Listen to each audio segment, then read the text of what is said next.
Hey everybody, Jonathan Broadbent here, your host of UnWoke Academy. Welcome to another episode. A quick tip of the hat to our great friends over at OBBM Network and blessednewstv.com, our distribution partners. They're both awesome to work with. If you have content you're trying to get out and share with the world, check out OBBM Network and blessednewstv.com.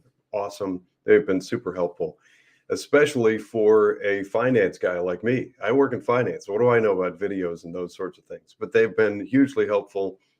And the elements of this that you hopefully like by now are actually at the urging and encouragement of both blessednewstv.com and OBBM Network. If you're following the 100-100 party, we are at a countdown timer of 144 days, 11 hours, 12 minutes, and 37 seconds until 4th of July. If you're not sure what that's all about, track back a couple of episodes and watch the one on the 100-100 party. So that's really exciting. Things are shaping up in awesome, spectacular, and unplanned ways. There are people coming out from unexpected places and are hugely supportive and helpful. Toward that end, well, a few things. A little housekeeping notes. One is I do still plan on doing an expose on LinkedIn. Those nefarious bad cats over there at LinkedIn, and I don't mean bad cats in a good 70s jazz kind of way. These are some bad characters. They do terrible stuff, and LinkedIn, the more I learn about them, I'll tell you, I used to love LinkedIn. I was a big fan. I actually was paying for something called Sales Navigator, and I built a lot of stuff around it. And I had one of the more recognized profiles on LinkedIn. I kept getting all kinds of recognition, and for years, I was kind of an early adopter at the urging of a friend of mine who worked in tech at the time. It was like, to stop ignoring social media, you need to at least get on LinkedIn.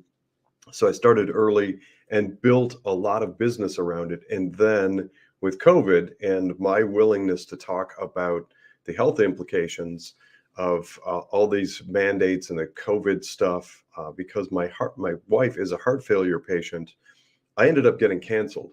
And I battled that. They ended up giving a refund for part of it, but everything evaporated overnight.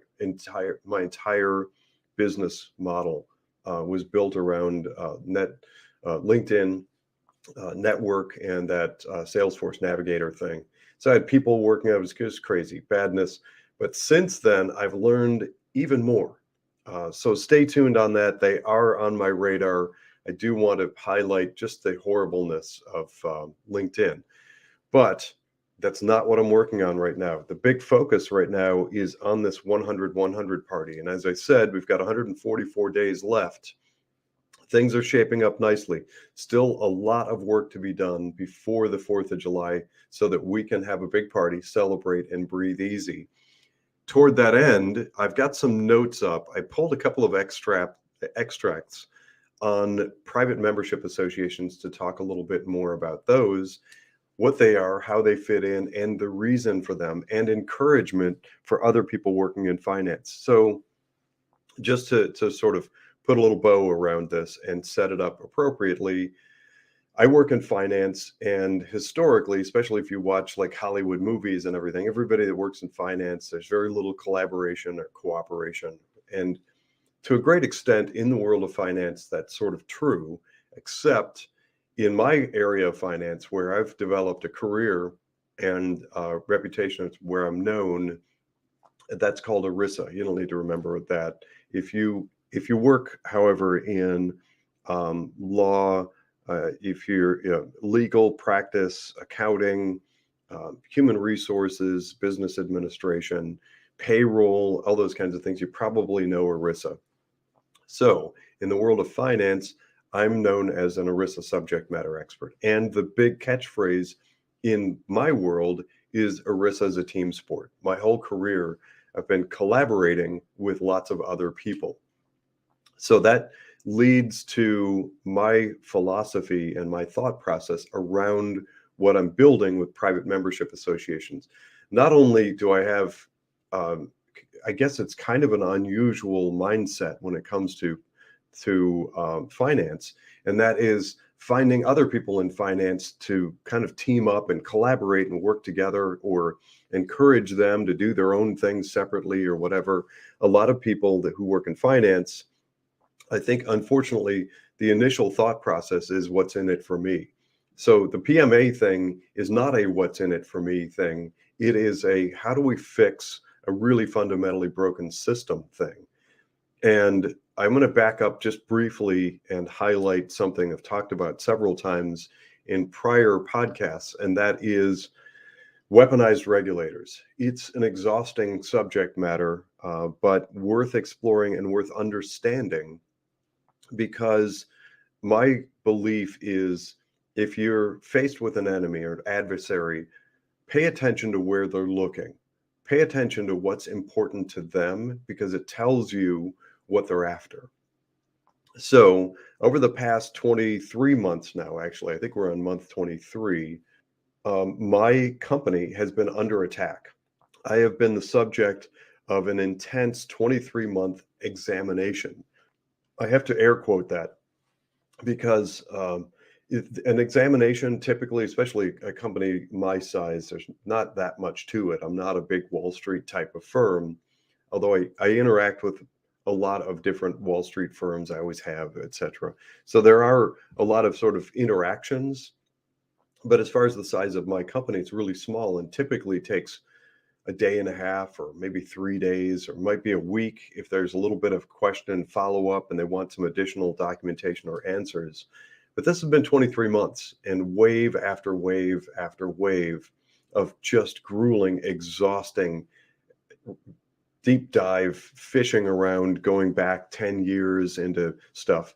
And that's fine. I've told them a number of times, the regulators that I work with, for this particular examination, that's another thing. In the world of finance, on any given day, there might be 3 different regulatory bodies that are overseeing what you do. And they sometimes have regulations that conflict or overlap in ways that you can't really interpret. And it growingly over the past 10 plus years, the answer from most regulators has been, well, just try your best. And they're really reluctant, or it's impossible to get an exact answer on things, it drives me crazy. There should be clear description of everything, definitions, etc. But anyway, during the course of this examination, one of the really eye-opening things that these regulators asked me for is a great deal of information about the clients that I serve, personal information. And I will not data mine other people. That's not my job. It's not my role. And I fundamentally disagree with that notion. So I have a company that provides a professional service to other companies and some individuals. And the whole notion that regulators have that they can come and browbeat me and threaten me and get me to collect all this personal data on people is not going to happen. So it was a tug of war back and forth. And ultimately, I pressed them, just so you know, there's no accusation of wrongdoing. I'm not suspected of any wrongdoing. My company isn't. I actually fished specifically for that answer for this reason. As they were pressing me to get me to divulge to them, like the home address and the home phone number and what's called a trade blotter, and what people that I work for and provide service to, what those individuals, all kinds of stuff about them, whether or not they own cryptocurrency, for goodness sakes. You know what? I don't care. I'm not at all involved in that. I don't care if they own cryptocurrency or where it is or how much they have or which cryptocurrency. I'm not going to go and data mine those people. That's crazy. It's ludicrous. Just because I work in finance, people think that my job is to go and compile all this data. Anyway, I'm ranting a little bit. The point is, I watched the interest with which they were asking for that information. And so here's my process. And I tend to think things through, and I want detail and I want description and answers. Yes, it's threatening and intimidating to have a bunch of people come in and say, we're going to shut you down if you don't give us all these detailed answers and blah, blah, blah. But I do have rights, and my company has rights. And so I asked, under what pretense are they asking me for detailed information about other people and companies? I told them, I said clearly, actually 3 times and in writing, they can have access to whatever they want from me. They can have view only privileges into my bank accounts. I don't care. They can look at whatever they want, but I'm not giving compiled information on other people outside of what is absolutely required. And that's just basic, an account type and an approximate value. Don't even get me started with the whole ludicrous thing of assets under management and everything. If you work in finance, please start just dissecting that. Just jettison the whole notion. It's such a misleading piece of garbage. The assets under management thing really, I'm sorry, but I have to insert this for anybody who listens to this who works in the world of finance. What that's for is to assess your value as a book of business, as a person, as a company, as an RIA or brokerage firm.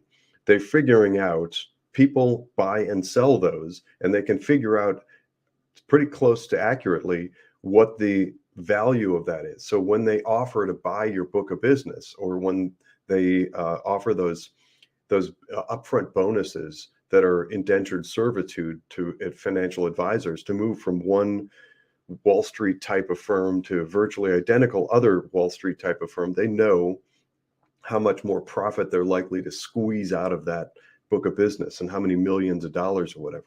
None of that has anything to do with providing a good and valuable service to the clients that we serve.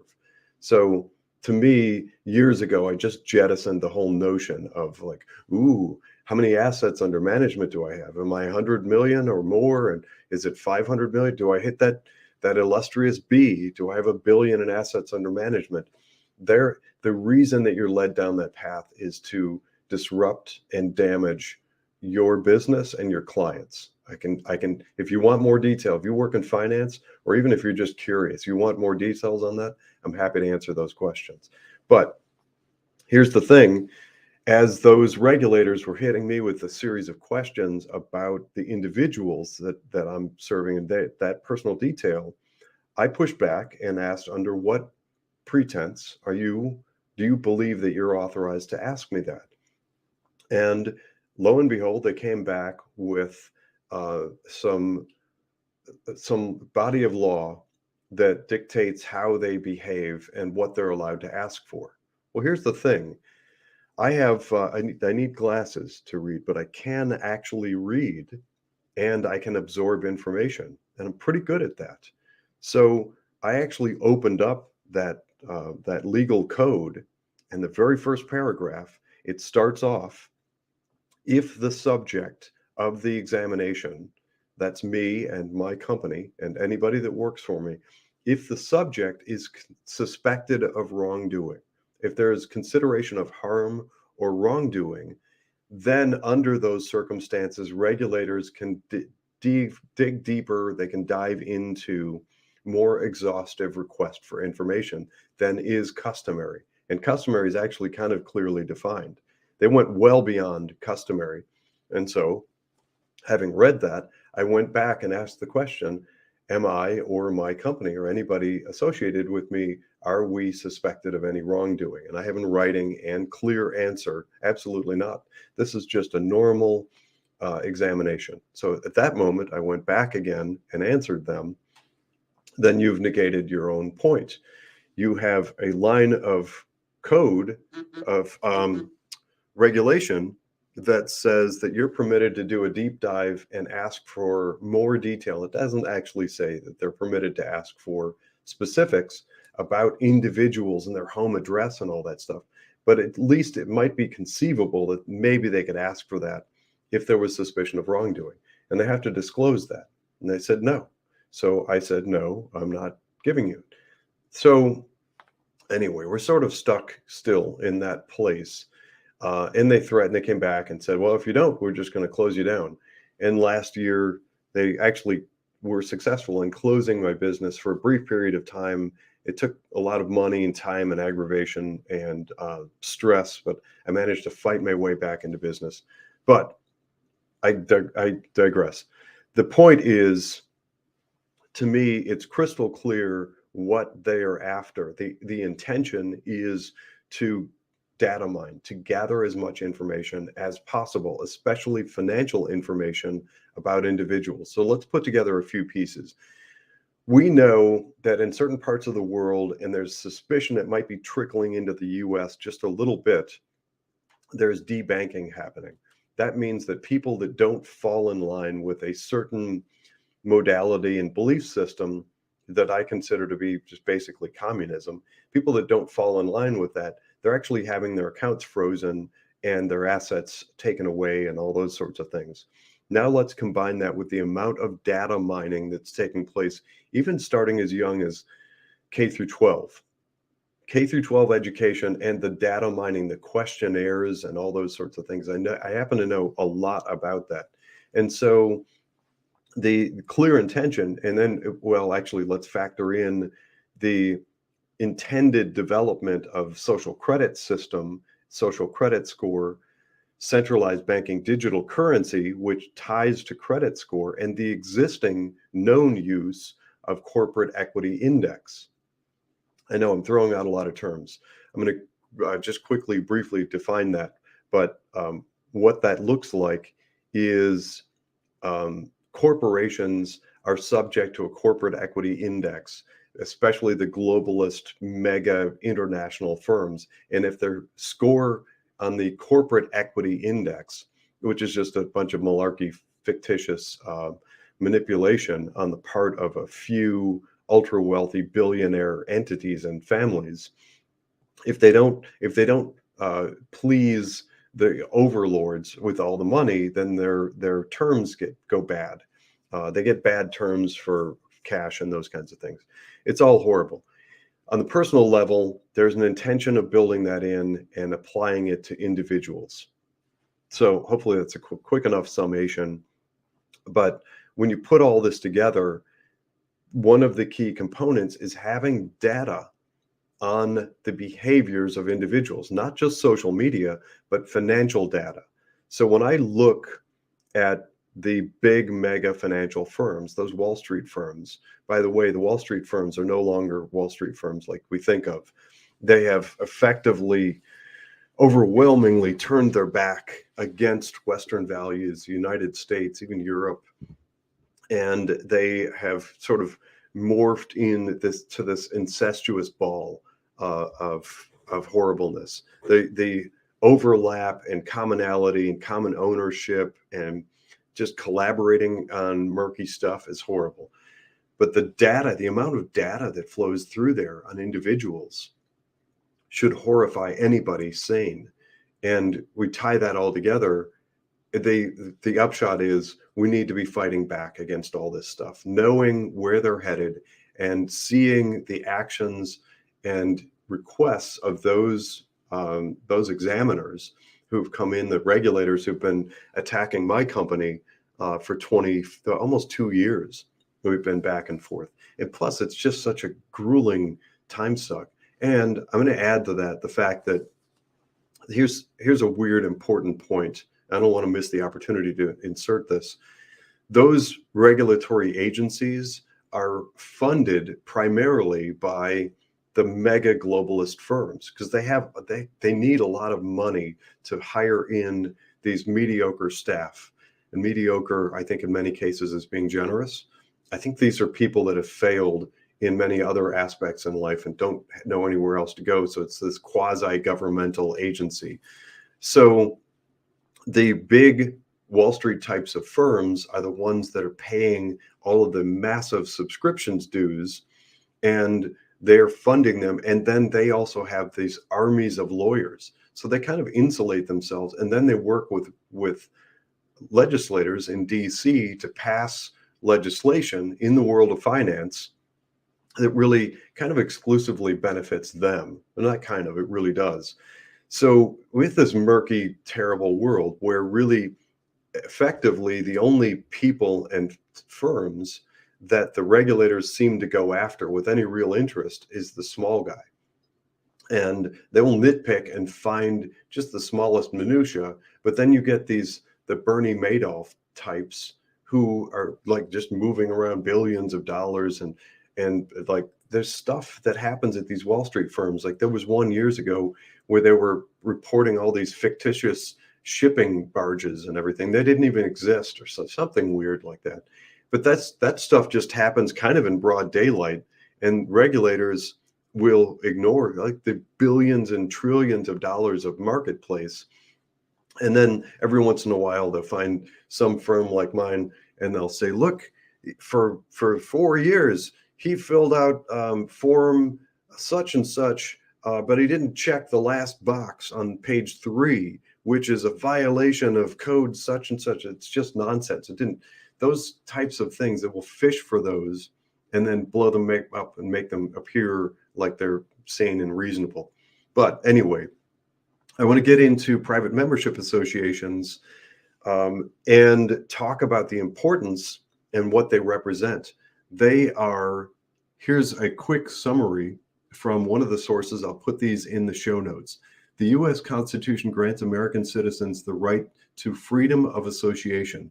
Under this right, individuals can create and partake in private organizations that are free from the jurisdiction of local, state, and federal governments. No rule requires permission ahead of the creation of these associations. It goes on to say, and I think I may try and embed a screen capture as well, but it goes on to define for us the freedoms and liberties that we have. We just simply need to assert ourselves and declare our autonomy. Private membership associations have been around for a long time. They provide a great deal of privacy and autonomy and the ability for us to work together in a much more natural, productive, and caring way outside of like the edicts and prescriptions, if you will, of these globalist mega banks. Stay tuned on that. The Private Membership Association is actually rolling out. We have our first people who are signing up. The documents are going out. The website is under development. It should be live soon. And if you are interested, you would like to know more, watch some videos, send me an email, send some notes in the comments if you would like more on this, or if any part of this was unclear. This has been Jonathan Broadbent, another episode of UnWoke.